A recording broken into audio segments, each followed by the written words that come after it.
Here's what you need to know before you go.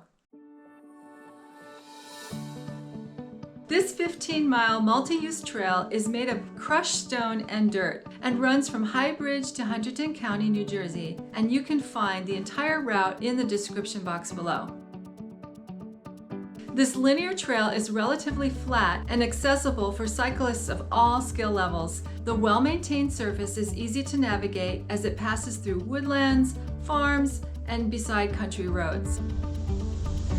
One thing nice about this trail is that it is mostly covered, so you're in the woods a lot of the time, and that means on hot days it's actually pretty cool. You will find parking at both ends of the trail as well as a couple places in between, but we found the best place to park was at High Bridge Commons. High Bridge Commons parking lot has plenty of spaces to park. There is also parking at the north end of the trail, but as you can see, there's only a few parking spots, so I would recommend starting your ride at High Bridge Commons. While riding the trail, you will pass through a couple of towns, Califon and Long Valley. Now, we've ridden this trail a few times, and we always stop at Long Valley because there's this great little coffee shop called the Coffee Potter. In fact, a lot of bikers stop there. They even have bike racks for you to park in, and then you can get coffee, scones, sandwiches, and even smoothies. After our coffee break in Long Valley, we usually turn around and head back. This will make it 22 miles up and back. But today we want to show you the rest of the ride. There is an additional 4 miles from Long Valley to Bartley Rd. What we discovered about this last 4 miles of the trail was that it was not as wide, and there were a lot of small hills and turns. It felt a little more like mountain biking in some areas. So if you prefer a flat, wide path, you may just want to turn around at the Coffee Potter.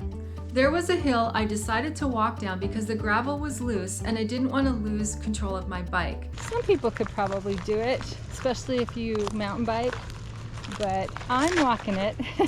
We already slipped once. But otherwise, this last 4 miles of the trail was pretty good and was an enjoyable ride.